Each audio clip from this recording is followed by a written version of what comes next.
జై శ్రీమన్నారాయణ. శ్రీమతే రామానుజాయ నమః. ఈరోజు మంచి మాట. తల్లిదండ్రులు మారాలి ఈ మారుతున్న కాలంలో. అదేంటో చూద్దామా. పిల్లలు చెడిపోవడానికి స్నేహితులు, ఉపాధ్యాయులు, ఫోన్లు, మీడియా ఒక 10% మాత్రమే. కానీ మిగతా 90% తల్లిదండ్రులే బాధ్యత వహిస్తారు. పిల్లల్ని గారాబం మరీ శృతి మించితే మొత్తానికే నష్టం వస్తుంది.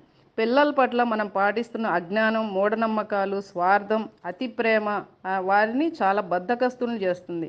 వారిని నాశనం చేస్తున్నారు తల్లిదండ్రులు. ఇప్పటి తరం పిల్లలు తల్లిదండ్రులు కారు బండి తొడవమంటే తొడవరు. మంచినీళ్ళు, పాలు, కిరాణా సరుకుల కోసం బయటికి వెళ్ళమంటే వెళ్ళరు. లంచ్ బ్యాగులు, స్కూల్ బ్యాగులు శుభ్రం చేసుకోరు. కనీసం ఇంటి దగ్గర చిన్న చిన్న పనుల్లో కూడా సహాయం చేయరు. రాత్రి 10 గంటల్లోపు పడుకొని ఉదయం 6 లేదా 7 గంటల్లోపు నిద్రలేవమంటే లేవరు. గట్టిగా మాట్లాడితే ఎదురు తిరగబడి సమాధానం చెప్తారు.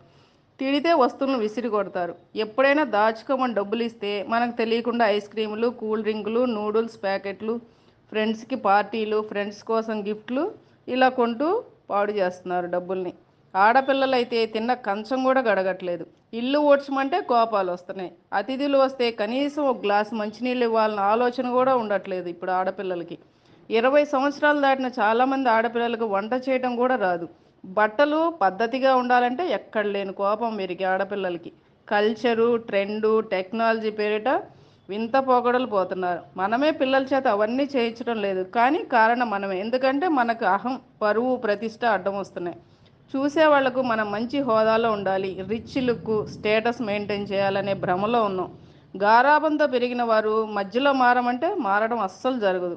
వారిని కష్టపెట్టమని కాదు, కానీ ఇక్కడ చెప్పేది ఏంటంటే కష్టం గురించి తెలిసేలా పెంచండి. కష్టము, డబ్బు, సమయం, ఆరోగ్యం విలువ తెలియకపోతే వారికి జీవితం విలువ తెలియదు.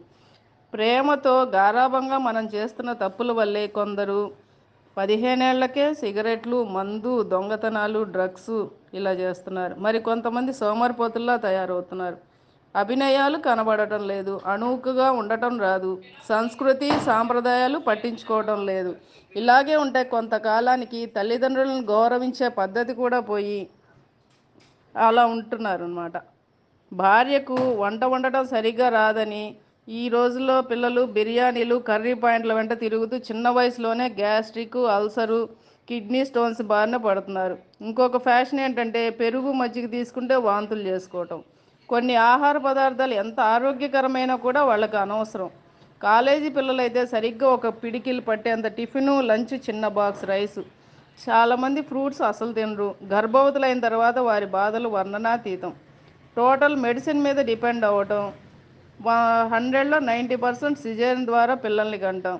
అంటే వారి శారీరక పటుత్వం ఎంత పడిపోయిందో ఆలోచించాలి. అలా ఉంటే పుట్టే పిల్లలు కూడా ఏదో జన్యులోపంలో పుడుతున్నారు. 3వ తరగతి పిల్లాడికి సోడా బుడ్డి లాంటి కళ్ళద్దాలు, 5వ తరగతి వారికి అల్సరు, బీపీలు, 10వ తరగతి దాటేలోపే ఎన్నో ఆరోగ్య సమస్యలు వస్తున్నాయి. వీటన్నిటికి కారణం మన పిల్లల్ని సరైన పద్ధతిలో పెంచకపోవటమే. అందుకే తల్లిదండ్రులు మారాలి. రేపటి సమాజానికి ఏం నేర్పుతున్నాము ఒక్కసారి ఆలోచన చేయండి. సంస్కృతి సాంప్రదాయం అంటే ఏమిటి? కేవలం గుడికి వెళ్ళి పూజలు, ప్రార్థనలు చేసి మన సంస్కృతి సాంప్రదాయాన్ని పిల్లలకు అలవాటు చేస్తున్నాం. అది మాత్రమే కాదు, సాంప్రదాయం అంటే అలా అనుకోవడం కొంత పొరపాటు.